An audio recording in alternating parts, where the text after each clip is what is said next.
හොඳයි යාළුවනේ. ඔන්න අද වීඩියෝ එක නම් ටිකක් වෙනස්. අද අපේ එලීගේ ජීවිතේ වැදගත් දවසක්. අද අපි එලීව වන්දේ කරන සැත්කමට අරගෙන යනවා. ඇත්තටම අපි මේක ගොඩක් හිතලා ගත්තු තීරණයක්. එලීගේ අනාගත සෞඛ්‍ය තත්ත්වය වෙනුවෙන් ගත්ත හොඳ තීරණයක්.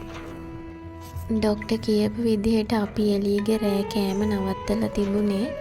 ඇත්තට මේක නම් ටිකක් දුක හිතුණා. මොකද එලී දන්නේ නෑ ඇයි මට කෑම දෙන්නේ නැත්තේ කියලා.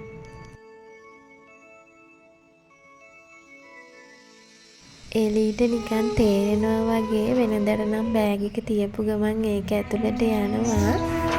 අද ගියේ නෑ.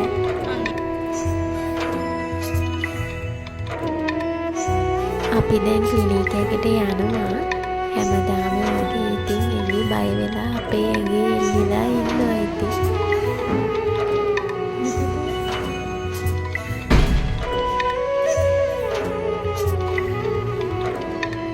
ඩොක්ටර් මුලින්ම චෙක් කරා, බර බැලුවා. දැන් එයාට සිහි නැති කරන්න ඉන්ජෙක්ෂන් එක දෙන්න තමයි යන්නේ. හැබැයි ඒක නම් ටිකක් ලේසි උනේ නම් නෑ.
ඉතින් එයාගේ බෝල් ටික එහෙම ගාලා සර්ජරි එක පටන් ගන්නවා. එතකන් ඉතින් අපි එයාගේ රස කතා ටික ඩොක්ටර්ට කිය හිටියා. ඇත්තටම මොකද්ද මේ පූසන්ගේ වන්දේ කරන සැත්කම කියන්නේ? මේකෙන් කරන්නේ ගැහැණු පූසන්ගේ ගර්භාෂය හා ඩිම්බකෝෂ ඉවත් කරනවා. ඒකෙන් අනවශ්‍ය පැටව් ඇතිවීම, එතකොට එයාලට හැදෙන එක ඉන්ෆෙක්ෂන්, සමහර වෙලාවට හැදෙන කැන්සර්, ඒ හැම එකම අඩු වෙලා යනවා. එතකොට එයාලට හීට් කාලෙට ඇතිවෙන ස්ට්‍රෙස් එක, ඒ හැමදේම නැති වෙනවා. ගොඩක් අය කියනවා මේ වැඩේ ගොඩක් පවුලු. පූසන්ගේ අයිතිය එයාලට නැති වෙනවලු. ඒත් පැටව් ලැබුණහම පාරට ගෙනිහින් දානවට වඩා මේ දේ ගොඩක් හොඳයි කියලා තමයි මට නම් හිතෙන්නේ. අර කෝන් එකක් වගේ එකක් ඔරුවට දානවා. ඒක අනුකම්පා කරලා ගලවන්න එපා ඈ. සමහර ඉතින් අනේ පව් මේක දාගෙන පස්සට යනවා කියලා එහෙම ගලවනවා. ඊට පස්සේ ඉතින් මම කඩා ගන්නවා. ඔව් ඊට පස්සේ ඉම්පෙක්ට් කරන්නේ. ඔව්. ඊට ලේසි අර දවස් සමහර අය ඉතින් ඕක කොලර් එක දාගෙන ඊට පස්සේ කොලර් එක දාන්න කියලාත් ළඟට එනවලු. දැන් මම කැපුවට පස්සේ ගලවනවනේ. ඇත්තටම ඌසෙක්ගේ වන්දේ කරන සැත්කම කියන්නේ ඉතාම සාමාන්‍ය සර්ජරි එකක්. ඒ වුණත් අපි ආදරය කරන අපේ ආදරණීය සුරතලිත් සර්ජරි රූම් එකකට අරගෙන යනවා කියන්නේ ඇත්තටම ඒක හිතට ටිකක් දරාගන්න අමාරු අමුතු හැඟීමක්.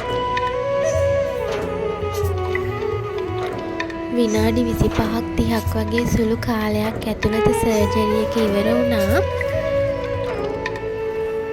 ඊට පස්සේ ඩොක්ටර් එයාව අපිට ගෙනල්ලා දීලා එයාව කොහොමද බලා ගන්න ඕනේ කියලා හැමදේම අපිට කියලා දුන්නා. දවස් 10ක් ඇතුළත මම කපන්න එන්න කිව්වා. ඩොක්ටර් අද කෑම දෙනවා නම් කොහොමද? ඒක මම කියලා දෙන්නම්.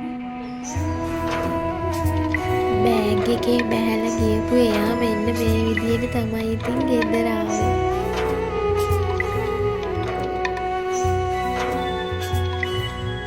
පැය දෙකක් වගේ යද්දී එයාට සිහිය ආවා. සිහිය එද්දි මෙයාට චූ ගියා. ඩොක්ටර් කිව්වා වමනෙම යයි කියලා. ඒ වුණාට වමනේ ගියේ නැහැ. එයාට චූ තමයි ගියේ. යන්තම් සිහිය ආවට එයාට හොඳටම සිහිය නැහැ. ඉන්නේ නිකන් සිහි විකල්ලෙන් වගේ.